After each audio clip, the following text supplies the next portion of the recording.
ফরিদপুরে সরকারি রাজেন্দ্র কলেজে শিক্ষার পরিবেশ ও স্বচ্ছতার 4 দফা দাবিতে পদযাত্রা অনুষ্ঠিত হয়েছে। রবিবার সকালে সাধারণ শিক্ষার্থীরা উক্ত কলেজের শহর ক্যাম্পাসের শহীদ মিনার চত্বর থেকে একটি পদযাত্রা শুরু করে কলেজ ক্যাম্পাস প্রদক্ষিণ করে। তারা 4 দফা দাবি বাস্তবায়নে বিভিন্ন রকম স্লোগান প্রদান করেন। এরপর তারা কলেজের অধ্যক্ষের নিকট স্মারকলিপি প্রদান করতে গেলে তাকে না পাওয়ায় সরকারি রাজেন্দ্র কলেজের শিক্ষক পরিষদের সম্পাদক এবং বাংলা বিভাগের সহযোগী অধ্যাপক মোহাম্মদ শহীদুল ইসলাম বাবুর কাছে 4 দফা দাবি সম্বলিত স্মারকলিপি প্রদান করেন। এই সময় বৈষম্য বিরোধী আন্দোলনের ফরিদপুরের সমন্বয়ক আবরার নাদিম ইতু তাদের 4 দফা দাবি উত্থাপন করেন।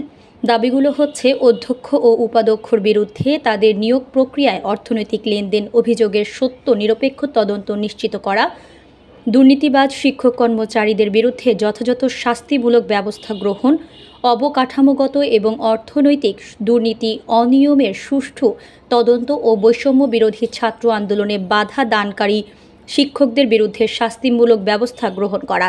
ছাত্ররা আগামী 72 ঘন্টার ভিতর তাদের দাবিগুলো বাস্তবায়ন করার আহ্বান জানান। যাদের বিরুদ্ধে অভিযোগ তারা তদন্ত কমিটি গঠন করতে পারবে না, কিন্তু আমাদের তারা থাকতেও পারবে না, যেহেতু এই সকল কার্যক্রমগুলো শিক্ষা মন্ত্রণালয়ের মাধ্যমে পরিচালিত হয়। তা আমরা কলেজে এক কপি দিয়ে আসবো এবং এখনই আমরা তাদের সাথে মাননীয় শিক্ষা উপদেষ্টার সাথে সরাসরি কথা বলে আমরা তাদের দ্রুত তদন্ত কমিটি গঠন করব এবং আমরা আশা করব এই সপ্তাহের মধ্যেই, এই সপ্তাহ শুরু হলো, আজকে রবিবার শুরু হলো এবং আগামী কালকের মধ্যেই তদন্ত কমিটি গঠন করে এই সপ্তাহের মধ্যেই তারা তদন্ত কমিটি প্রকাশ করবেন।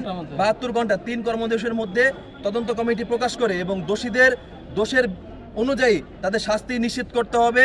যদি এতে তাদের বহিষ্কার করতে হয় সেক্ষেত্রে আমাদের সাধারণ শিক্ষার্থী সহ কারো কোনো আপত্তি থাকবে না। যদি কোনো শিক্ষক কোনো রকম কোনো দুর্নীতি অবকাঠামো হোক বা যে কোনো নিয়োগ সংক্রান্ত যদি কোনো দুর্নীতি অভিযোগ আমরা পাই এবং প্রমাণিত হয়, তাহলে তার বিরুদ্ধে আমরা সরাসরি ছাত্র সমাজ যে অ্যাকশন সচরাচর নিয়ে আসছে সেটি তারা গণ্য করবে।